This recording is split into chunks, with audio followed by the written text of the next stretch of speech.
आप देख रहे हैं कैपिटल टीवी। मैं हूं आपके साथ कांची बंसल। देश में कोरोना के ओमिक्रॉन वेरिएंट का आगमन हो चुका है।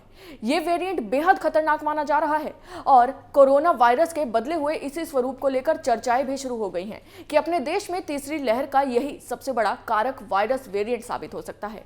अनुमान ये भी लगाए जा रहे हैं कि अगर ओमिक्रॉन इम्यूनिटी को चकमा दे गया तो तबाही मच जाएगी, जिसके बाद सवाल ये खड़ा होता है कि क्या आईसीएमआर का मॉडल तीसरी लहर रोक सकता है। इस रिपोर्ट में देखिए।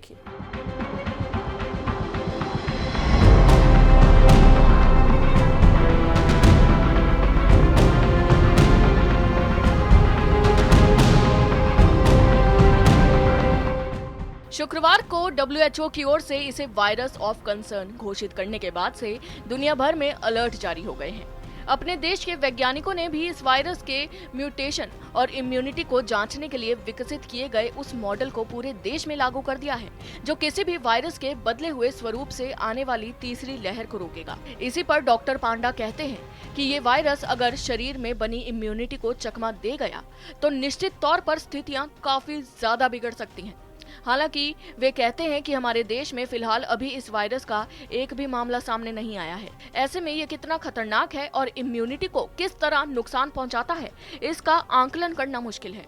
डॉक्टर पांडा का कहना है कि जिस तरीके से अपने देश में इस वक्त लापरवाहियां देखी जा रही हैं, वे अच्छी नहीं है, क्योंकि इस वायरस के अभी और म्यूटेंट्स सामने आएंगे। कौन सा स्वरूप कितना खतरनाक होगा, इसका अंदाजा लगाना भी मुश्किल है। इसलिए बेहतर है कि लोग अभी से अलर्ट रहें। डॉक्टर पांडा के अनुसार आईसीएमआर ने वायरस के ऐसे ही बदले हुए स्वरूप और उसके प्रभाव को जांचने, परखने और रोकने के लिए एक क्रोमिक मॉडल तैयार किया है। इस मॉडल में 5 फैक्टर्स हैं। इन 5 फैक्टर्स का एनालिसिस करके अनुमान लगाया जा सकता है कि आने वाले वायरस कितने खतरनाक हैं। डॉक्टर पांडा के मुताबिक क्रोमिक मॉडल गणितीय गणना के आधार पर तैयार किया गया मॉडल है, जिसमें सबसे जरूरी पॉइंट इम्यूनिटी की क्षमता का आकलन करना शामिल है। आईसीएमआर ने इस मॉडल के माध्यम से देश में कोरोना वायरस की गंभीरता का आकलन करने के लिए स्वास्थ्य मंत्रालय के माध्यम से निर्देशित किया है।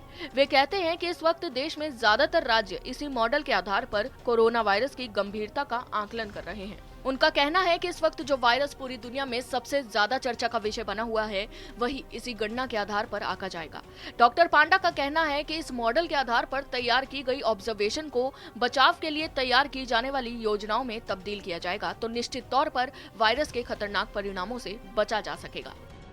इस सब के बीच डॉक्टर्स ने देश में चल रहे टीकाकरण अभियान को और तेज करने के साथ साथ लोगों को दूसरी खुराक लगवाने के लिए भी आगे आने के लिए कहा है। अभी के लिए बस इतना ही। देखते रहिए कैपिटल टीवी। जय हिंद।